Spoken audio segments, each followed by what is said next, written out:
Vikings lose. A lot to get into. Let's start.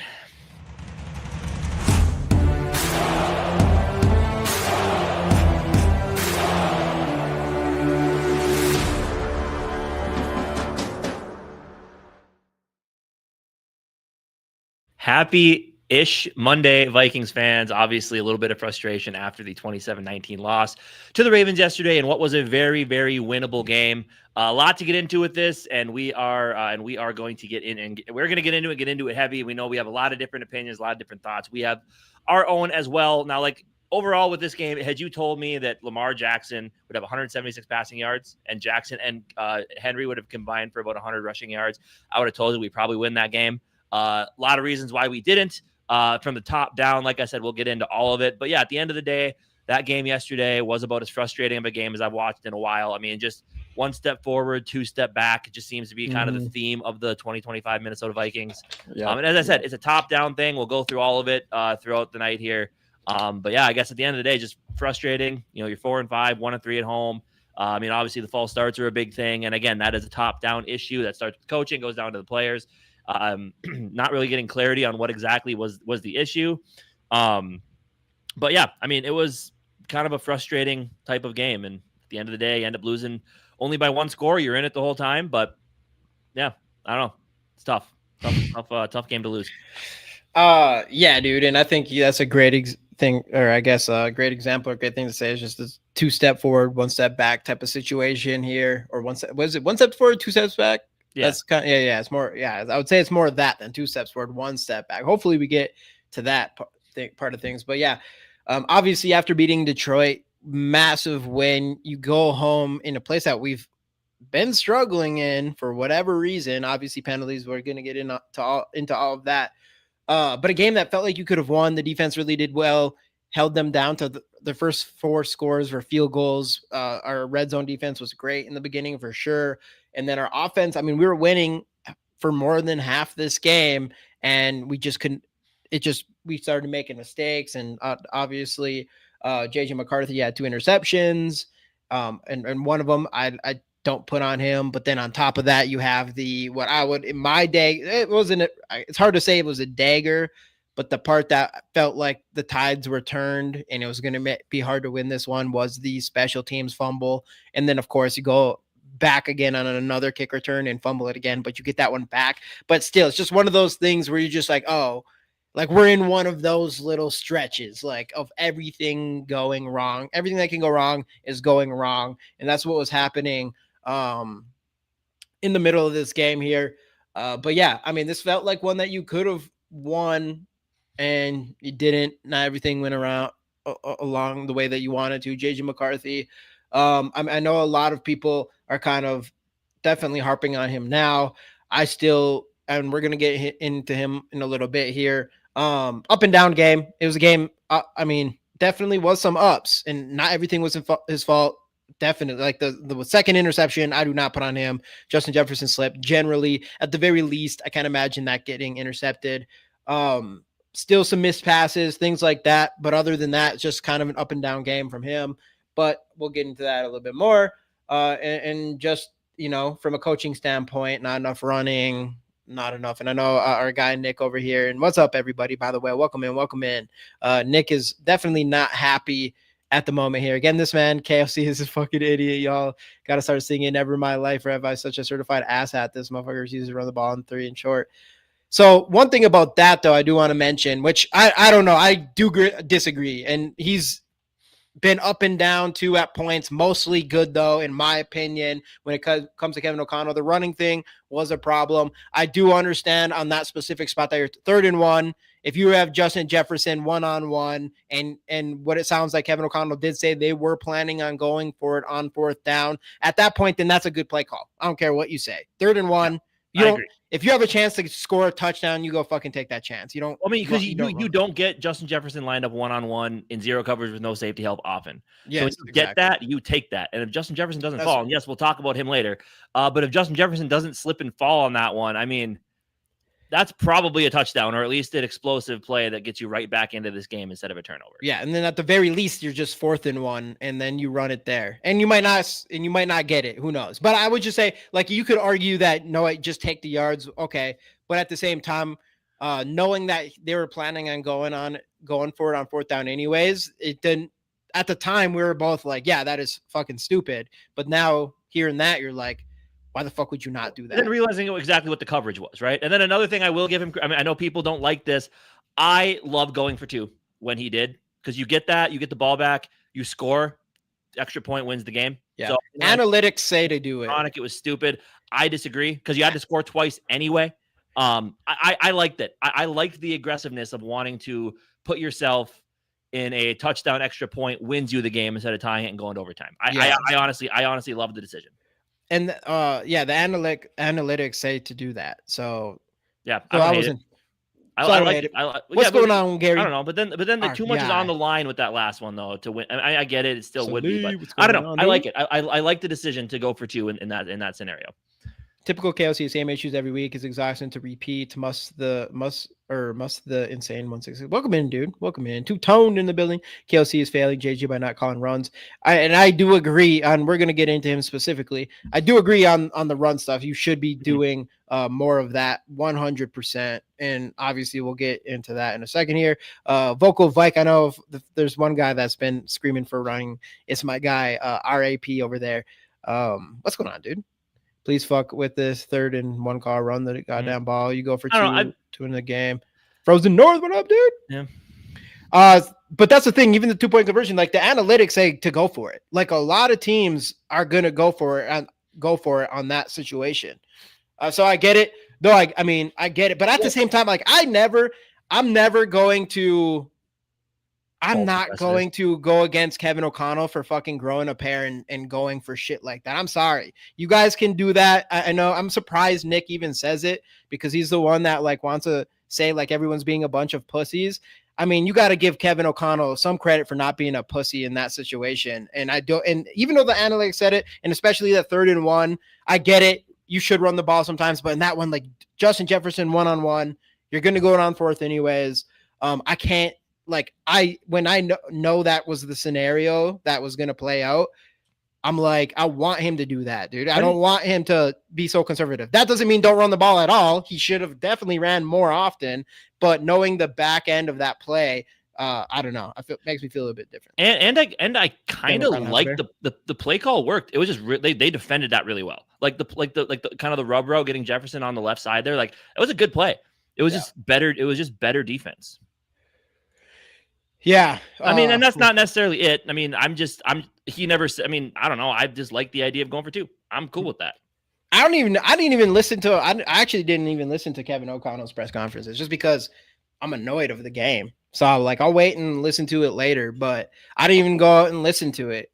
But I did hear the thing with the 3rd and 1 and they're going for it on 4th down. And what up, T-Bass, by the way? But if he had a pair, he would have benched Jefferson after that interception where he didn't even try and make a tackle. Yeah, because everyone is going to be happy with Kevin O'Connell if he benches Justin Jefferson. Except for someone that doesn't want O'Connell, Justin Jefferson, or JJ McCarthy here. Yeah, that's different. If you want all of them to fail, then yeah, it makes sense. And with Kevin O'Connell, like, I don't know. I get it, and we're going to get into him in a little bit here, and we're going to be critical, and I do think he deserves to have critics and play calling and the running the ball. I think that, but it doesn't mean everything he does sucks, because if it wasn't, he wouldn't be coach of the year. He wouldn't be all these other things. I don't know. I feel different. Why not? SKOL.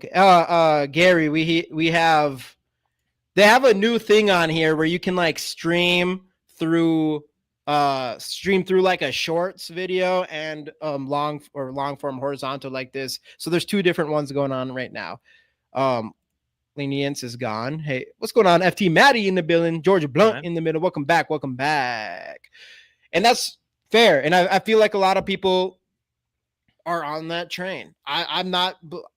He's shown too much good so far as a head coach for me to just be like, yeah, kick him out. I think someone else can come in here and just do better. You're probably not. Yeah, on top of that. Right away. But I don't know. I'm not at a point where I'm like, fire Kevin O'Connell. Yeah. No, me neither. Nope. Like, And I think and that's the thing. We've made that clear. Like, I don't know. I stick to my guns with that type of stuff. Like you said, I've seen too much good. And I get it. You got to talk about the bad too, but it happens with every play caller, head coach in the game. There's always critics, people questioning them, people wanting them to do a lot of things that they just don't do. Like, it happens, and I get it. It's frustrating. But at the end of the day, like you said, I've just seen way too much good out of Kevin O'Connell coaching this team, and especially with how this season has gone with, your rookie quarterback comes in, he goes out, comes back in. Just it's been a bumpy road, and I get that. Every team deals with it, but I don't know. You got to weather the storm and just see where you end up. But I don't know. And I would continue to say, and this is about to pop. It's not up yet, but I would say that continues to be a fair criticism as far as like this consistent play calling from Kevin O'Connell and that idea. It's not going to happen, but that I just, there's no way Kevin O'Connell is going to do it. But the idea of someone coming in and calling the plays instead of Kevin O'Connell. And I would also say, like, if I'm more of an optimistic Viking fan in general, but if you think I'm not asking, if I feel like I think someone doesn't need to be here, I'll say it. I was not on the Kevin or the Kirk Cousins train. I was one of the last people. I was one of the, how would you explain that? Like, I was one of the last people on the train to let him leave at one point. And then same with like Zimmer and all. Like, I liked some of Zimmer, and then I didn't like what he was doing anymore. So I don't know. I just don't feel the same thing when it comes to Kevin O'Connell. I think he's shown enough good. And this is one of those things, like, it is kind of a likability thing, because Zimmer was the same way. Zimmer was stubborn, but he was kind of a dick about it. So like, I definitely do kind of, I definitely see that point of it. But again, I don't know. I don't know. I just feel like it's, again, I mean, we already said, I just feel like there's too much. I've seen too much good from this man, at least as a head coach, to just be overall, like, and the offense has produced in the past. I mean, people wanted Darnold back because he threw for 4,000 passing yards last year, and Aaron Jones had 1,000 rushing season. So I don't know. It's just, yeah, but he's gone through how many iterations of this team? You can keep bringing up the playoffs. I get it. It's important, but like, he's gone through how many iterations of this team? How many different quarterbacks? Like, I don't know. I think this is finally the year when it's like, this is the start of what this team had been planning for since they got here. Mm-hmm. And not to mention, how many coaches are doing any of that shit? Like, what do you think you're just going to go out and get Bill Belichick? Even though ever since Tom Brady left, even he couldn't do it anymore. It's like, you're not going to go get in, and you just think Andy Reid's, you're just going to go get in Andy Reid. Like, how many coaches are out there and haven't won a playoff game? Tons of them. All of them. Most of them.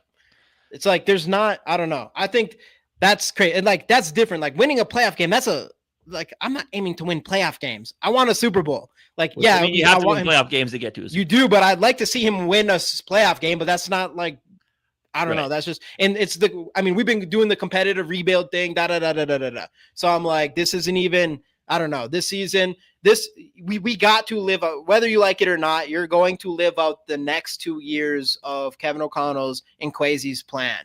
This was a competitive rebuild. This is obvious. I would say we're in more competitive zone, but you have a rookie quarterback in JJ McCarthy. I think the next 2 years, that's when things should be more critical, because that's the whole plan was about these next 2 years. So I don't even know what a winning standard. I mean, he's won 13 games twice over 3.5 seasons. I mean, that's not, and he's has the most comebacks ever in NFL history, the biggest comeback in NFL history. Like, I don't necessarily agree with that. He's coached. He's got these players to a point where they feel like they can come back and win in any game. That has never been seen in NFL history. I mean, you can say a lot of things, and you can say, and maybe that's not enough to win a Super Bowl. I don't know. But I have a hard time believing you're just going to go get some other coach like Duval, who was the prize coach this season. He was supposed to come in, and he just got fired today. And he was like supposed to be that guy, the one. He was the favorite to actually, he won Coach of the Year, didn't he? Over Kevin O'Connell his first year. Yeah, I think he did. He did. He won Coach of the Year. After so he won like, a playoff game over Kevin O'Connell that year too, I guess. Yeah, he did. He did actually. He won one, and now he doesn't have a jump.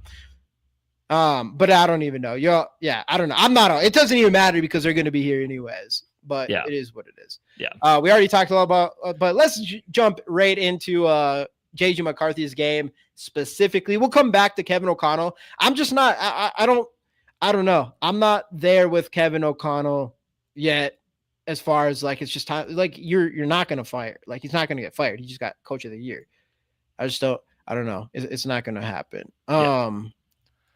But keep it on rolling here. JJ McCarthy in this game specifically, ups and downs. Obviously, we mentioned it earlier. I'm sorry, but it's going to be a little bit of a roller coaster. It's to be expected. He's going to have ups and downs. He's had pretty much every game has been ups and downs, but with a lot of ups, including this one, had plenty of ups, some downs. And honestly, outside of winning, in my opinion, outside of beating the Lions last week, and yes, he ended up 2 touchdowns and 1 on the ground.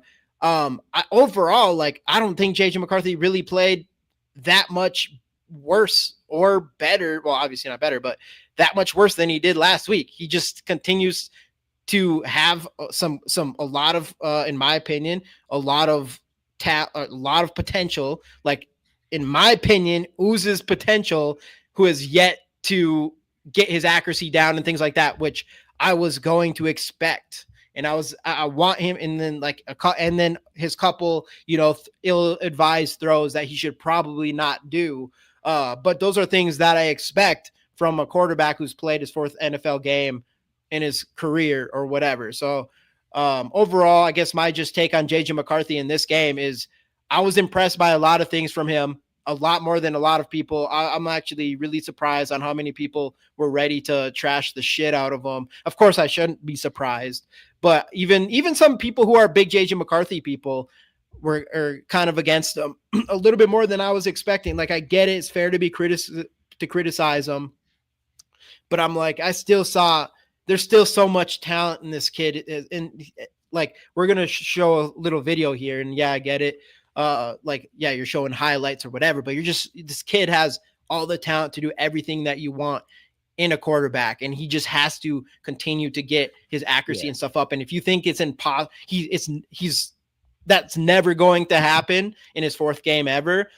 You just have to be more patient. Yeah, and I do think this is going to be the biggest game of his career to this point, where he's going to be able to look at this tape and he's going to be able to see so many things on either side of the aisle here, right? I mean, he's going to see those big moments, the pretty much every throw to Jalen Naylor, the ability to scramble, the ability to hit first downs, that type of stuff. But then he's also going to go and see the first interception, where he could have easily stepped up and probably picked up that first down with his legs. He's going to see the multiple throws in the 4th quarter where he's getting too amped up, as he's admitted himself, and O'Connell has talked about as well. He's getting too amped up and missing throws. His mechanics get out of whack, too many batted balls. Like, he's going to be able to see both sides of the aisle. Like, man, I can do this so well. I just got to do more of this instead of this other stuff. And they even talked about it on the halftime show, where Howie Long, he's like, I did question their decision to move on from Darnold and keep him here. But now that I've seen him play, I see what they're doing. And I think he's going to be good once he gets more reps. And like Michael Strahan said, like that interception, the first one, like, yeah, he's going to go back and see that. Now that he's experienced it, he's going to go back, watch the tape, and realize, like, oh, darn, I could have done this. And he's going to make adjustments based off of that. Now, are we for sure going to see those things? Maybe not. It might not work out. Who knows? But there's just so many things from this last game he's going to be able to see and learn from, while holding on to the things that he's done well. And I fully expect him to take that in stride and do that. So, I mean, like you said, way more ups. I mean, yeah, a lot of downs, but also a lot of ups that he can build off of as well. So, I don't know. Dude, overall, tons of insane stuff. That's why, T-Bass, I know you sent this to me, and I'm like, I just disagree with you. I think Tom Brady came from a system. There's system quarterbacks that succeeded in the NFL, like, all the time. It happens all the time. And that's what, like, I don't get it. Like, it's so easy. Like, man, it's just like everyone's just waiting for JJ McCarthy to have the bad game that everybody agrees that's bad, so they can go against him after beating an individual or in division opponent at their home, the way that JJ McCarthy did with a dagger. And then immediately now this week, JJ McCarthy can't be it. And now you don't draft quarterbacks in the top 10. That was a system quarterback. And even this thing right here with Miles Price, like, come on. What are you talking about? Miles Price has looked fucking good all year. He's going to have a fumble. Yeah, I mean, unless you're just saying that, like, okay, this game, he was not great. Sure.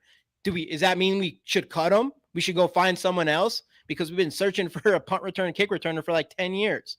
I just that kind of stuff just don't make no sense. Of course, everyone's not going to be good. Justin Jefferson. I know some of you are probably like, yeah, it's time to trade Justin Jefferson because he's fucking ass now because he had one fucking bad game in the last like 3 years. It just makes no sense. Come on, guys. Yeah. Just patience out here. Right. Patience. And yes, it was a bad game by Miles Price. Like it was a bad game, but still. That return, that was definitely, or that fumble was definitely the turning point of this game. I don't remember Wangwu returning punts. We were kind of talking more punt returners. We also like Cordell Patterson, but even kick returner. I mean, I like Keeney. Marcus Sherrills was the last good punt returner we had. Yeah, we have not had a good punt returner about 10 years. But then even kick returner, I like Keeney, but he got injured. He looked good his rookie season, got injured, and then he never really was that great after that. It's halfway. I disagree with this. What do you mean? Patience is out the window. I mean, it hasn't been half a year for McCarthy. Look, if he's playing 4 games for McCarthy, 4 games into next season, we'll have these conversations. Right? Exactly. I don't know. I disagree with this. I mean, that one's really bad. Like you're 4 games into a quarterback's NFL career, and his patience is out the window. Come on, my man. I'm not talking about McCarthy. You're talking about just the season in general. But McCarthy's kind of a big part of how the season's gonna go. He's like the face of. He is the roller coaster. He is the roller coaster with all the way from his injuries and everything like that. He's the roller coaster of the season. That's what's to be expected. Yeah, I mean, because if he doesn't play great, then the team's not going to look as good as it could. So I don't know. I came into the season knowing that guess what, it might be rough, and by the end of the year. Yeah, you might. I mean, I don't know. I figured this season might have a lot of those scenarios where you're just like you're a little bit stressed out. But that's why I came into this year not expecting a ton. And it's like I want to see how McCarthy develops. Like if we win 8 games or maybe even 7 games and he looks decent by the end of the year and you feel like you have something, I've always said I'm fine with that, especially after you make that decision to roll with him this year. So I don't know. This whole season for me is a patience thing where it's just like it might not look pretty. But you got to just see how McCarthy develops throughout the year. Yeah. And T-Bass, maybe he wasn't drafted a top 10 pick because that GM was taking your advice. Maybe he would have been. Maybe that GM was like, hey, you don't pick top 10. We don't want Tom Brady because he was a system quarterback. Maybe that was the problem. Yeah. I don't know. I got you, Nick. I got you. I know. I don't know. I just think that the people that want to move on from him or say he doesn't have it, all this stuff, it's way too early to tell. Yep. And for some reason it's like a bad thing to try to point out the good things. Like, no, being a good fan and being fair is you got to be critical. It's like, yeah, sure. But also you got to realize it's going to take time. It's not going to be a perfect, he's not going to look good right away. No. I don't know. I don't like it. Yeah, it's crazy. Cam Ward was a number 1 overall pick. And obviously, I'm sure there's people over there saying he's complete ass and stuff. But I'm like, dude, even I don't care how bad you are. Caleb Williams was straight ass last year. Drake May was not good last year. And look how those guys are. I guarantee you there was fans for the Patriots who were like, Drake May is not that guy and had no patience. Of course there was. Mm-hmm. It's always going to happen. Caleb Williams actually overall stat-wise had a solid. I think he only had under 10 interceptions. He did have a solid year last year, but again, different. He played more years in college. It was on multiple different offenses where they had him do more. So I don't know. But but as far as maybe statistically, as far as you're talking about a guy that what was the Bears record last year after they were supposed to be division winners. Hail Mary. That's what I'm talking. Yeah. And I think this is what's stuck in the heads of too many Vikings fans is, oh no, he's another Christian Ponder. And it's just, and that was the whole thing about keeping Darnold. It was just the nervousness of what if he's not good? It's like, well, then guess what? You take a chance and we waste 4 years and everybody gets fired and you start over again. That's always a possibility, right? Anytime anybody drafts a quarterback. But what is people supposed to do? So when McCarthy has a good game, everybody's so quick to come on YouTube. First off, everybody's super quick to come to every social media to talk about how ass he is, first off, but how great he is. But when he has a bad game, it's give him time. It's always been give it time. Last week, he didn't have that great of a game. His game wasn't that good, but he went and he made some really big touchdowns, had a huge dagger throw, overall, that was like a C game. And we said it. Like, we didn't come in here and be like, oh, JJ McCarthy is the next Tom Brady. I mean, we said that in a YouTube video pretty much. But we never said that. We said we were straight up like JJ McCarthy didn't have that good of a game. But what do you expect from his fourth game? Ultimately, he beat a divisional opponent in Detroit at their home in an area that Detroit doesn't lose that very often. I just think that's like a totally different thing. It's called patience. When you say how great, like, come on YouTube and talk, or so, but when he has a bad game, it's give it time. What do you expect? It's his fourth game of his career. You're not supposed to give that guy time. And we're not on here trying to be just negative. Like, no offense, but you seem to be sometimes. Like, it's almost like you're looking for those negatives so you can point them out. And then every time he does well, you're like, well, we got to watch him play. Like, what's wrong with being a little bit excited about your young quarterback and his development? And seeing the potential in him. And see the potential in him. Did that. I get it. I don't know. The entire league. Tom Brady's not the only guy with the system thing. But anyways, I want to just show a video, and I know there's going to be some people like, oh yeah, it's easy to show his highlights or whatever, but let's put it up here because I do want to see, like, this is what this kid has in his bag. And you can say all you want about his bad game or him having a bad game and missing throws and still some ill-advised throws, for sure. Fine. That's going to happen. But if you think he can't work off of what you're about to see right now and get any better, that is besides me.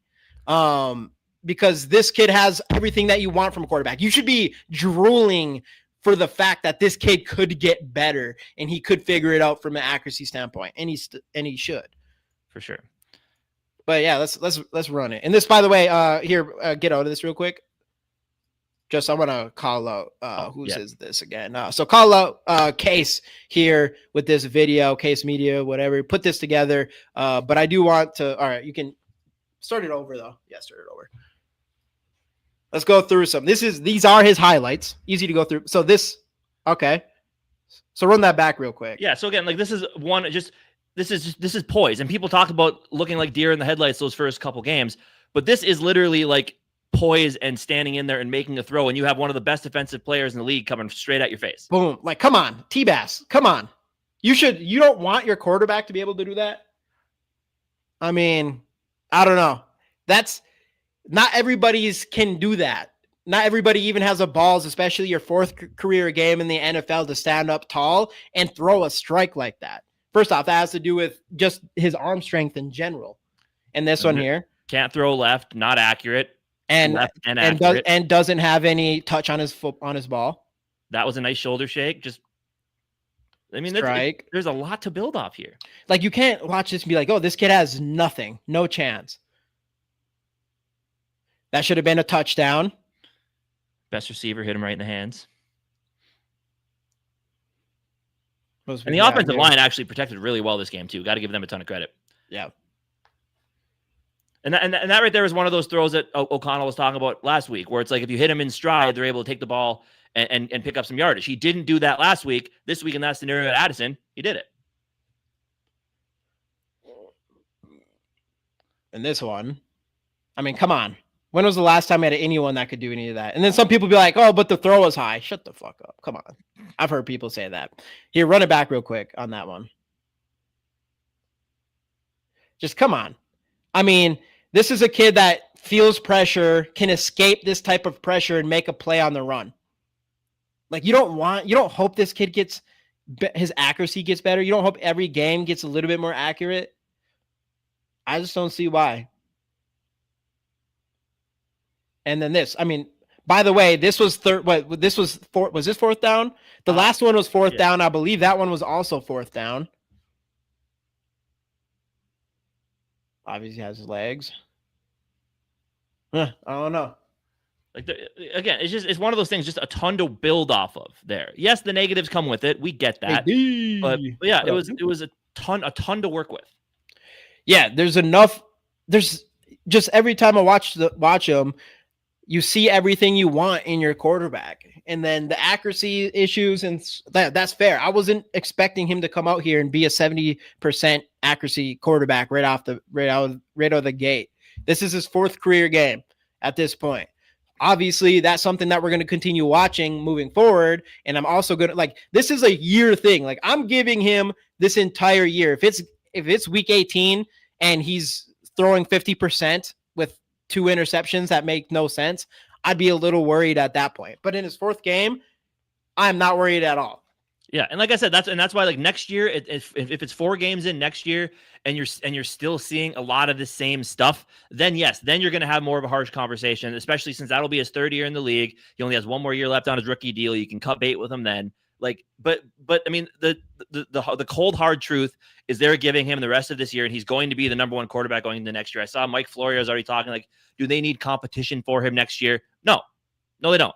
Like he is going to be your guy for this season, and to start the next one, and then you kind of go from there depending on how it starts. But I don't know. I think there's a ton to work with here, and that's the main storyline of this season. Like if you see enough to work with, growth points, learning points, which he's going to have a ton of from this game, like and that's why by the end of the season you just want to see less and less of those issues and more completions, and that comes in with this. Like 50%, it's not acceptable for sure. It's not. But well, he's 58%, which is still unacceptable. This last game under 50, and like I get that. Like, it's not. Well, and you have to get better as he's gone through games. Yes, his accuracy has waned a little bit, and I think that again, that's him getting too amped up, and that is on coaching. Like you got to get into his, like you got to try to find a way to calm your guys down a little bit and just have him go out and play without being, because that's when he's missing these throws, too amped up, and like you said, like you said, the mechanics get a little wonky, and that's what leads to some of the overthrows. So look, but you're gonna see that type of stuff. And you hope, and that's where he needs to develop and learn from watching the tape and listening to his coaches. Yeah. And that's the thing is like that we want to see progress. So like even going back to this game, my main thing, now I got new things, but my main thing going in this one is I didn't want to see any of these little mental errors at the line of scrimmage as far as like botch snaps, the running backs being in the wrong place. He didn't have anything like that in this game, but now we have the penalty thing. There's a new thing here. And now he could, and he did make, last week he made 2 throws that were, you should never make. This week he made 1 throw, in my opinion, that you should never make, which was that first intercept, or that you should never throw, which was that first interception. So that's why going into this next week against the Bears, like this is going to be a game where I don't want to see any of those bonehead mistakes. I'm hoping not anyways. That's what I'm aiming for. Maybe he throws an interception, but maybe it's not like, maybe the throw it wasn't a terrible decision or whatever. I don't know, but he's had a couple very terrible decision throws, whatever. I wasn't expecting him to never do that. It's crazy to think that he'd never be able to do that. So far, it's easy to say that he's been up and down, but one thing for sure is like, we're not watching Christian fucking Ponder out there. Christian Ponder could not do what we just showed you guys. He was not capable of that. And JJ McCarthy is. And JJ McCarthy does have the mentality, and he has played his best football that we have seen him play have been in most important parts of the game so far, and in biggest moments on 3rd downs and 4th downs and things like that. Like that's massive to have that in the bones of a raw quarterback. Yeah, and yes, having him throw 42 times a game is pretty lame, especially when you're in, like you really weren't out of this game at any point throughout the game. So yes, I agree. You do got to run the ball more, but the other issue I see is that if we do run the ball more, people are going to be seeing they don't trust JJ McCarthy to throw. So he's just like he was at Michigan, just hand the ball off and don't throw the ball, because people will say that. People exactly like people. But obviously it should. But you get it, like matter, especially because look, the reason I feel like he looked so comfortable last week and made some of those throws throughout the game was because of the run game, because we did run the ball 29 times last week or something like that. So yeah, 100%. Like I agree. Like you can't have your young quarterback drop back and throwing 42 times, especially when you're in the game throughout the entirety of the game. Right. But at the same time, especially when we're running good, and we might as well just cutting, but we just go in KOC. Right. Yeah. And look, I mean, when it comes down to the flags, like, yeah, that was weird. Like 8 false starts at home is kind of crazy. And I mean, like Nick said earlier, and it's 100%, and it's 100% true. Like the penalties have become an issue, have been an issue all season long. Right. And they're just sloppy, undisciplined penalties. I mean, we've had 2 games at home where we've had more than 4 false starts, and you can't have that. Is it the cadence? Is it, McCarthy and the hard count? I don't care what it is. When it happens, you got to find a way to fix it. And it's unacceptable. And at the end of the day, it is. And it's been an issue like every year that we're not good. You feel like there's always like that one issue. Like back in 2023, it was fumbling. Like we started off 0-4 because we couldn't hold on to the football. A lot of fumbles. Turnovers. And then eventually when you started having better ball security, you kind of grew out of that. And then the team started to hit their stride. And then the Josh Dobbs things happened, which is kind of crazy. But yeah, so like 100%, like, yes, things need to be better. I get that. And he does need to change up his offense with a young quarterback. I also get that. But also, a lot of these plays, there was open receivers and McCarthy did miss them, as we talked about. So look, I'm not one of those people calling for O'Connell's head. I'm also not calling for him to hand play calling duties off to Wes Phillips, because I just don't think he's going to do that. No, it's not. Is he? I mean, does he need to adjust? Sure. Does he need to run the ball more? Sure. Yeah. I know he mentioned that yesterday. I mean, again, is it true? Is it not? Is he just saying it? Whatever. But he's like, we're running the ball well. I wish I'd have gotten more opportunities, but I saw some things I wanted to attack, which is fine. But also, like, when the run game is getting over 6 yards a carry, you should probably lean into that a little bit more. So I do understand the criticisms of that, and it's only gonna help the play action game, which is going to put McCarthy in better situations as well. So yes, that is one thing is a fair gripe. Like, you do want to run the football a little bit more, but I don't know. I'm just not as up in arms and pitchforks and torches aren't out as much as everybody else is right now. Yeah. It's just easy to do that, I think. And with Kevin O'Connell, I agree with everything with the running. I would say on that 3rd and 1, after going back and hearing Kevin O'Connell say that we're going for it on 4th, the one-on-one situation with Justin Jefferson, I totally agree with what they ended up doing there. But other than that, you have, 14 total attempts. And then from the week before, we had 29 attempts against the Lions, something like that. So it's just like, how do you go? I don't like that. Like, how do you go from 29 back to 14? And my problem with this one is there was like almost a combined yards per carry between Jones and Mason. It was like 6 yards per carry. So I'm like, it was obvious the running the ball was effective. Right. And you should continue to do that more. I do think, especially like, I kind of respect that you're letting JJ like really go out there and do his thing, I guess. But at the same time, like, help him a bit. Like, it's okay to help him a bit. And then he's going to play. Kevin O'Connell's going to play his game, I guess. But still, like, I am team definitely, like, get the run game going more. Yeah, Don't I mean, go away from that. Especially since the game script was never out of hand till late in the 4th quarter. Like, that's the other big thing. Yeah.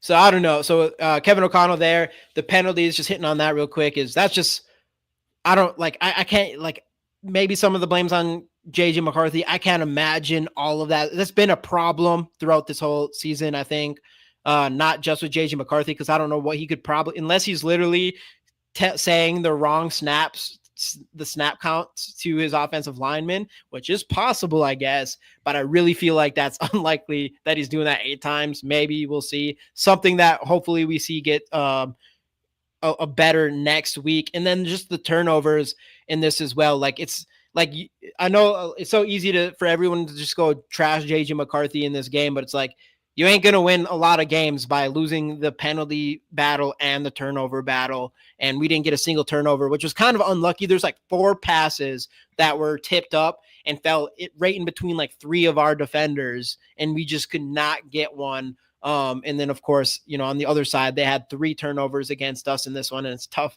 to win in that game. And honestly, it really, like, when you lose the penalty battle to that extent that we did, and then 3 turnovers to 0 on our side, and you're still had an opportunity to go down and tie this game, is wild to me as well. And it just shows you, like, there's stuff on this team, man. There's just mistakes happening that need to be fixed. And I can't promise that they will. They've been fixed at times at games, but consistently, we just have not seen that this year. And obviously that needs to happen. Mm-hmm. And obviously, and outside of the false starts, like, I thought the offensive line gave McCarthy plenty of time in the pocket to make those throws, as well as obviously some good push for the running game as well, which 13 times though, that's not enough for sure, especially with the way that Aaron Jones has been running as of late. And Jordan Mason had a good game yesterday too. Now he's kind of got some more fresh legs, not having to be the guy. Yeah. So from a coaching standpoint, again, like Casey said it before, it's like 1 step forward, 2 steps back. And that's kind of how it's starting to feel.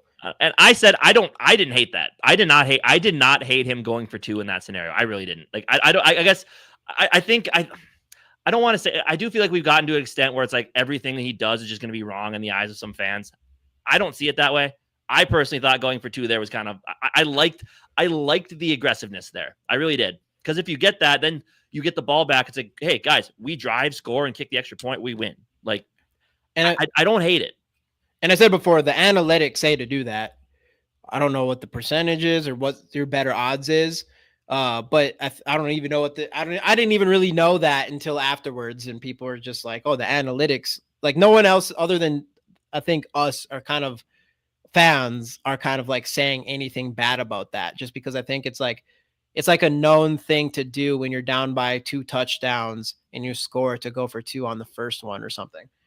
I don't know. But and the play call, it was a good play call. Like the little rub route, getting Jefferson on the left, it was a really good defensive play. Well, and something was just wrong with Justin, and I guess we can jump into that here. Something was off with Justin Jefferson. Even on that play, it was just like he could not. He was fighting. There's a couple times where he was just like fighting with each other's hands or whatever, like the defender's fighting with his hands. But Justin Jefferson needs to release. Like he could have released. I don't know if I'm assuming that play call was directly to him, and Justin Jefferson usually would at the very least release out of that early, but he just got tied up. Like there's a couple times where Justin Jefferson just got tied up for just longer than I think he needed to, or even again, like I don't think you needed to be tied up. It's just his arms as much as he was. I don't know. Yeah, and I don't know. It's just unlike Justin Jefferson. Yeah, and I don't know if it was an injury or if it was frustration from the McCarthy and his misses, or if it was frustration from not getting penalties. I know that's kind of how O'Connell framed it. I don't know if that's necessarily it, but it was definitely just a day where he didn't seem like his true self. And look, like I get it. Like losing is frustrating. I mean, obviously that's fair. But like at the same time, like you're highly paid. You're a team leader, and just some of the effort he put on display, especially like Nick said earlier after those interceptions, you can't have that out of your superstar. Like look, you kind of knew when you signed your contract this team was going to go with a young option at quarterback. You had to expect that was going to happen. You had to expect there would be growing pains, and I don't know. I wasn't. Something just didn't seem right yesterday. Hopefully it gets rectified. I think of course you got the doom and gloomers that are like, oh, he's going to ask for a trade soon. I don't see it like that. But we can't because trade deadline's over. Right. I mean, but something was, I don't know, something was just a little bit off with him yesterday. And it was just all, again, like that first interception, he probably could have gave better effort. The second interception, he tripped. He had the ball in his hands in the end zone on that McCarthy throw that we showed. And yes, McCarthy missed him multiple times, sure. But I don't know. It was just definitely an off day from Justin Jefferson yesterday and kind of disappointing to see. See, and we'll go back to the KOC for a second because I had to answer this because this is what up, Barber? Welcome in, dude. This is the kind of stuff I don't agree with because KOC isn't a leader of men, and I'm just like, I've never seen a coach that keeps players on his team ready to win at any point in the game. Like it don't matter if you're down by 20 points and it's the fourth quarter. Kevin O'Connell's team and his players on that team heads are still in the game enough to go and try to win one. And I just disagree. I don't get like the leadership thing. It's different kind of leadership than what most people are used to. I don't think the leadership's the same anymore. It's not about like the Mike Zimmer leadership where I tell you what to do and I'll fucking bench you if you do bad, like that kind of thing. It's more of like, you want your players to play their best. Leadership these days is you need to create an environment where your players want to play their best for you and they want to win. You got these guys. Your best leadership is you got a group of people who all want to fucking win no matter what, and I don't think being like, oh, they're just a bunch of pussies. I don't think that's it anymore. And Kevin O'Connell has shown that. And we've talked about before, he has the most comebacks in NFL history or for first 4 years for a head coach and the biggest comeback. We saw what happened with JJ McCarthy. We saw like, even in this game, we had a chance to go down there, and the Steelers and this game were 2 games where we had a chance to go down and win one. That was very improbable for that to happen. So that's why I agree with like Kevin O'Connell. You can say what you want about his play calling and all those things. The biggest thing I think I disagree with everybody is Kevin O'Connell's a great leader, and his players want to fucking win for him. And I can't I've never seen a coach ever who has this where you're down by 14 points in the fourth quarter. And I'm like, oh, we can still win this. Kevin O'Connell's been able to do that. Yeah, no, I share the same sentiment. Like, what do you mean the Bills? The Bills game? I mean, come on. I think every game on the stretch of getting to the playoffs and winning games and being in the hunt for a division title is probably is a important game. But yeah, I believe all games matter the same on the schedule, wins and losses. But I guess it is like, and that's it's like insane amount of comebacks. Like, you can't, I don't know, unless you're a huge pessimist, you can't tell me with under Kevin O'Connell that if it's fourth quarter and we're down by a touchdown or 10 points, that you think we're completely out of this and the game's over. Like, there's no way you believe that. It hasn't. We've seen time and time again us coming back in the games and at the very least have a shot to win those type of games. Yeah, I don't know. I just, and again, this year is probably one of those years where he's going to really have to tighten it up. Because, I mean, look, when you have a year like this, after coming off a year like you did with Darnold, you move on from the quarterback, you go to your young guy. Like, yeah, there's going to be some frustrations when things don't go well. But this is the ultimate, like, trying to rally the troops and keep them in games. And so far, he's done that all year long. Like, when things have gotten bad, we bounce back and we find a way to win a game. Like, I don't know. There's been a lot of weird things that happened this year. It's been a frustrating season for everybody. And the fact that they're still out there in these close games all the time, sure, they're not winning them, but they're also trying to develop a young quarterback. They're winning some of them. It's a tough road to hoe for sure. But because a lot of times when you're starting a young quarterback, you're not coming off a playoff season, right? So I don't know. I just don't agree. I think Kevin O'Connell's a great leader. And yeah, it's tough this year for sure. But they're still fighting, everybody except for Jefferson's last game, I guess. Everyone's still in it till the end, trying to find a way to win. So, yeah. But even like when it comes to Justin Jefferson, he's allowed to have a game that's off. Like, he's basically super. You don't think he's allowed to have an off game? Yeah. I mean, not when you're one of the top paid receivers. No, hell no. You're allowed. Every single player has off games. What do you mean? Like, he could be sick for all we know, or his kid could be sick. I don't fucking know. There's reasons. People are human. They're allowed to have off game. Every single Tom Brady's had off games. Mahomes has off games. Steph Curry has off games. And that dude fucking can be a professional golfer and his hit home run on camera or a hole in one on camera, as well as being the best 3-point shooter of all time. Like, people have off games, except for Kobe in his flu game. And Michael Jordan, But no, for real though, like, Justin Jefferson can come out. It's different if this is like a 2-game, 3-game stretch from Justin Jefferson. But I'm sorry, for me, he can come in and have one off game.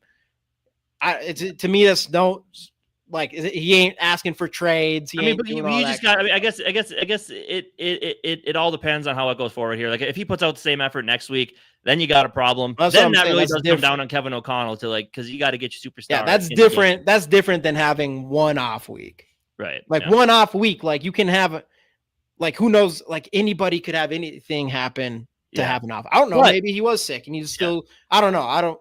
Not making excuses for him. But I'm just saying, like, I don't think it's I'm not, like, pulling the alarm on Justin Jefferson after one game. Hey, now, that's not true. I'm always on my game out here. Yeah, but Casey doesn't get paid enough. That's why. Yeah, I don't get paid enough. But anyway, I'll tell you, if I got paid Justin Jefferson, I'd never be off my game. So NFL.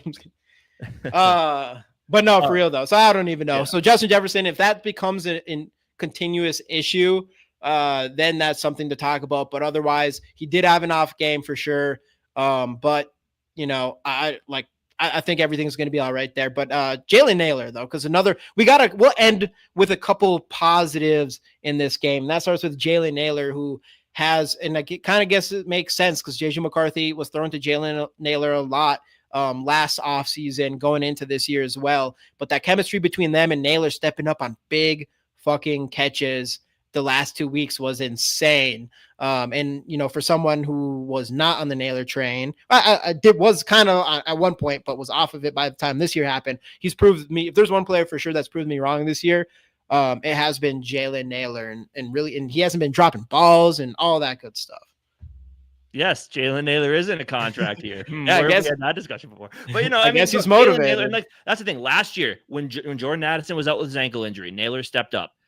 Going through preseason training camp, everybody was bitching. I mean, what's his name? Purple Persuasion on Twitter kept saying like Jalen Nailor sucks ass. He can't be a wide receiver 3. Jalen Nailor sucks ass. We got to go get someone else. And look what Jalen Nailor's doing this year. Like, yeah, the stats don't show it those first few games, but he was coming up big when they needed him to. He was playing the wide receiver 3 role well with blocking and everything else the receiver is asked to do when you're not catching the football. But this last game was finally, I mean, the last game, he had the big conversion to end the game. And this week, 5 catches, 124, and a touchdown, plus that beautiful catch from J.J. McCarthy at the very beginning there. Like, this was the game where Jalen Nailor finally arrived and showed people what he can be given the opportunity. And kudos to him. I mean, yeah, I don't think it's going to be here, but Jalen Nailor is going to go out there and he's going to make, I think he's going to make some decent, I mean, he's not making top receiver money, no, but he's going to go out there and get a pretty decent sized payday from another team next year. There's probably going to be they were like that hand injury sounded like it was a little bit worse than what people had thought right away. And he fought through it and came out and played week 1 and looked good all the way through. I mean, made us trade up. What did we give for Adam Thielen again? Yeah, we gave too much for Adam Thielen. Did we give a 4th or a 5th? Yeah, that was the big thing throughout training camp. He couldn't catch the ball, and that's why people were worried about it coming into this year. But he's one of those guys when it's his time and he shows up and they give him an opportunity, he's going to go make the most of it. He's been the most reliable guy for J.J. McCarthy these last 2 weeks, obviously. Well, that's hard to say because obviously he had one big catch last week, but this week, not even a question, the most reliable guy. And for whatever reason, whenever J.J. McCarthy was thrown to Nailor, he was nails. And that wasn't the same case for everybody else there. But yeah, so kudos to Nailor, kudos to Nailor, Justin Jefferson. I think we're going to be okay. If we see the same effort from Jefferson next week or whatever, I think we got a bigger conversation here. But for now, I don't really think it's too worth the conversation. But yeah, so another one, lastly, is just the defense stepping up, which is great to see. Obviously, like you can tell, like we still have the personnel on this defense. And Casey mentioned it earlier. You let Lamar Jackson 179 yards passing, and between him and Derrick Henry, I think they barely hit over 100 yards on the ground. That's huge in this game with a team that has struggled against the runs at many times this season. And with Andrew Van Ginkel, man, with Andrew Van Ginkel back, he brings something to this defense, I think, that's just is a need. And we just need to get some turnovers. That's what we really need over there. Like Nick says here, and that's the biggest difference between last year and this year. I think they said last year we had 20 turnovers at this point forced. Yeah. And this year, I think we have like 8 or something like that. It's just, and again, like this last game, so many tip balls with opportunities to get interceptions and change the game. And they're just not coming down with those this year. And it's unfortunate, but outside of that though, these last 2 weeks, this has been the best of this new Flores defense that we've seen. I mean, Jalen Redmond's popping, Hargrave and Allen are finally making their names known out there. And then of course, I mean, and the return of Van Ginkel isn't nothing. Like, no, I think he's kind of been the reason why all of these guys have finally started to step up. Like he is the heart and soul of this defense, no doubt in my mind, to go along with guys like Cashman and Wilson as well. So yeah. And then Dallas Turner, he keeps progressing. The stupid penalty, of course. Which he just can't do something without getting a fucking penalty. Yeah, it's like, come on, dude, that was such a fucking big play for you. That sucks. For it's sure. Stupid. It seems like a stupid thing. Yeah, and look, and I'm pretty critical of Flores, but you got to give him his flowers in this one, man. These last couple of weeks against some tough opponents, he's really locked in, and he's done a phenomenal job of keeping this team in this game. And then, yes, of course, it comes down to the offense not being able to score. Yeah, which brings me to kind of back to a potential negative thing or something that I'm worried about, and that's just the fire of this team. It was obvious, like this team just didn't have fire, and Nick said it best. Everyone is playing like a bunch of bitches or pussies or whatever. And that's kind of what it felt like. And you know, it was like, oh, we spent all this money and nobody's stepping up. Well, it seemed now, like seeing how we've played the last 2 weeks, it felt like it was a fire under your ass type of problem. Like there was no spark on this team, and people talked about everything in the locker room and the vibes and da. Well, it does feel like the very least vibes were down, and J.J. McCarthy, I think, and Andrew Van Ginkel brought that, and Aaron Jones even kind of brought that spark back, I think, especially because it seemed pretty convenient that as soon as, you know, the Lions go down, score a touchdown against us to Laporta against our defense, and then J.J. McCarthy responds, and then the defense steps up. And then even in this game, it was just like the beginning of the season, the defense was continuing to keep us in these games. And that's what I'm kind of worried about is we do, I'm hoping that our offense can bounce back in this one because I do not want to see this defense lose steam and kind of lose that fire. And we got to keep that up. And Too Evil, my guy, what up, dude? GG fire crazy into the sun and KOC play calls. Thanks for the 199, dude. For sure. But yeah, kudos to the defense keeping us in this game, especially going on. And again, the last 2 weeks against the higher caliber opponents we've seen in a while. Like you kind of said, their number one thing we took away, and that was their run game with Derrick Henry and Lamar Jackson. Did a great job containing Lamar, just like we said we had to. So they did everything they could to keep us into this game, keep us into the game. Yep. But yeah, I mean, at the end of the day, it is what it is. This team is 4-5. They're 1-3 at home. Big divisional matchup coming up. Say what you will about coaching, play calling, how the players are playing on the field. Like, yeah, it's a frustrating year. It was a frustrating, and this last game was kind of a microcosm of that. The 2-step forward, 1-step back thing, where things just can't all click at the same time. And yeah, it's frustrating. But at the end of the day, this season really is, I mean, especially at this point, all about developing your young franchise quarterback. A lot of good seeing progress. Like we do need to see some progress. Yeah, like a lot of good, a lot of bad, but especially this last game told me there's building blocks you can build off of with him going forward. And yes, that does come down to O'Connell needing to put him in better situations, which definitely means running the football more and not having him throw the ball 42 times. So all of that I 100% agree with. I don't know. I have that little bit of trust in me to say that to think that Kevin O'Connell is going to be able to get this ship right and get it figured out, and continue this development that JJ McCarthy is on. Because again, we've seen a lot of good, but again, I mean, I guess part of the issue you could say is like it always seems like McCarthy wants that big play, and that does kind of seem how Kevin O'Connell likes to call plays.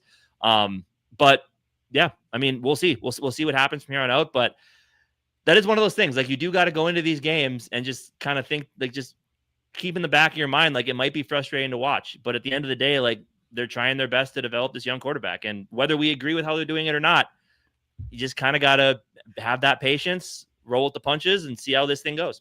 Yeah. You have to go with the patience, and patience is like by patience. I'm saying like you should give yourself a year with a quarterback in his first year to really see. And obviously you want to see progress there, but we've seen like, at the very least, you've seen ups and downs from JJ McCarthy with a lot of big game-winning mentality ups, and that's the reason why I'm like, you can't quit on this kid after 4 games. It's crazy to me.